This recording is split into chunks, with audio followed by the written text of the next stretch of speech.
सरकार एक तरफ बॉर्डर टूरिज्म को बढ़ावा देने के लिए बड़े बड़े दावे कर रही है, तो वहीं एक बार टूरिज्म डिपार्टमेंट की तरफ से बैसाखी पर भारत पाक सरहद पर स्थित ओक ट्राई पोस्ट को शामिल न किए जाने के कारण लोगों में रोष है। तो वहीं स्थानीय दुकानदारों को सरकार के इस फैसले से निराशा हाथ लगी है। लोगों का कहना है कि बैसाखी किसानों से संबंधित है, क्योंकि इस दिन को किसान अपनी फसल की कटाई के रूप में शुरू करते हैं और इसकी खुशी में नाचते गाते हैं। सरकार को चाहिए था कि बैसाखी मेले को भारत पाक सरहद पर रखा जाए, ताकि यहाँ के स्थानीय किसान भी इस मेले में शामिल होते और पर्यटकों के साथ शिरकत कर उस मेले का आनंद उठाते।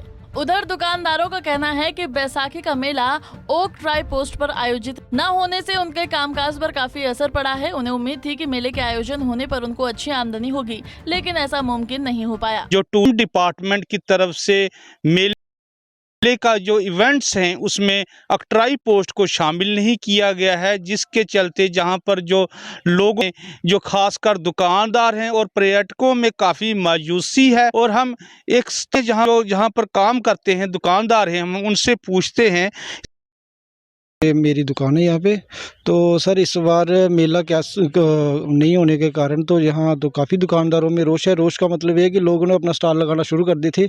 लोगों ने अलग अलग स्टॉल लगाने इसलिए सोचा था कि क्योंकि पिछली बार तो इतना यार ना तो रोड का साधन था और ना ही जगह थी। इस बार तो चलो सब कुछ है, तो मेला कैंसिल होने के कारण काफ़ी रोष है। और दुकानदार भी देखो आप यहाँ तो आपको एक दो गाड़ी दिखाई दे रही होगी, लेकिन लोग आगे पीछे से फ़ोन कर रहे हैं कि मेले के लिए बोल रहे हैं कि तैयारियों में लगे हुए थे कि चलो एक दो दिन में 2-3 दिन यहाँ लगातार मेला रहता था। इस बार तो बिल्कुल कट करके शहर में करके शिफ्ट हो। पहले बॉर्डर पर इस बार तो शामिल ही नहीं किया बॉर्डर को। यहाँ आगे सैटरडे और संडे को परेड होती थी। अगर 3-4 दिन लगते तो लोगों को भी चलो कुछ देखने को अलग से मिलता।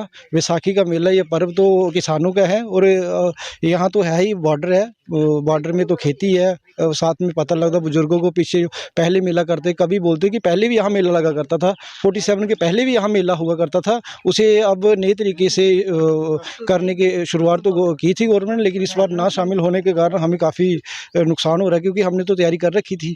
अब देखो क्या आगे की क्या करते हैं क्या नहीं। लेकिन अब तो ये सुनने में आया कि जम्मू में शिफ्ट कर रखा है, यहाँ तो होगा ही नहीं। सरकार जो है बॉर्डर टूरिज्म को बढ़ावा देने के लिए दावे करती है कि बॉर्डर टूरिज्म को मानचित्र में इस पोस्ट को लाने के लिए 2 साल से यहाँ पर मेला नहीं हो सका है। पहले तो कोरोना था, अब तो डेवलपमेंट भी है, सब कुछ भी है। और ये बैसाखी किसानों का रिलेटेड ये त्यौहार है, तो क्या किसान भी जहाँ मायूस हैं? हाँ जी सर, किसान तो गांव में ही रहते, शहर में तो किसान रहते नहीं। वहाँ तो चलो स्टॉल लगे अलग बात है, किसानी तो बॉर्डर पे है, सरहद पे ज़मीन है सारी। यहाँ तो होना ही चाहिए था, क्योंकि उन्हें भी पता था पहले। तो ये उत्साह है कि इनका सबसे बड़ा त्यौहार किसानों का बैसाखी है। बैसाखी के बाद लोग अपने कामकाज में जुड़ जाते हैं। ये लास्ट त्यौहार रहता है, इससे पहले लोगों का काम होता है और बाद में भी काम शुरू हो जाता है। ये फ्री में रहते हैं, क्योंकि ये बैसाखी का मतलब ये है कि इसके बाद उनका काम शुरू हो जाना है। जो उसने पहले पूंजी कमाई थी वो बैसाखी में ही इस्तेमाल करनी होती है।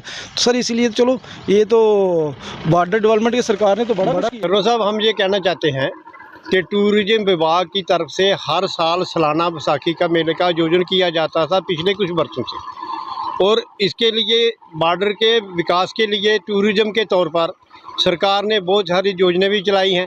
दोहरीकरण सड़कें भी कर रहे हैं, सब कुछ हो रहा है। लेकिन ये दुख से कहना पड़ता है कि इस बार जो बैसाखी का मेला है उसके आयोजन को इससे निकाल दिया गया। कैसे निकाला, क्या मजबूरी ज़रूरी थी विभाग की, ये हमें पता नहीं है। लेकिन अगर यहाँ मेले का आयोजन किया जाता स्थानीय लोगों के साथ मिलके, कृषि प्रधान इलाका था और सब लोगों ने मिलके इसका कोई नज़ारा ही कुछ और होता। अंतर्राष्ट्रीय सीमा पे बहुत से लोग आए थे, वो भी देखते और स्थानीय बच्चे भी शामिल होते। जैसा कि उन्होंने ये संकल्प भी किया था शैल सभा विभाग ने कि हम प्रति वर्ष हर साल करवाएंगे, लेकिन ऐसा नहीं किया। इस बार ये छोड़ दिया है, इसके लिए हमें खेद है। RS पुरा से मुकेश रैना, पंजाब केसरी टीवी।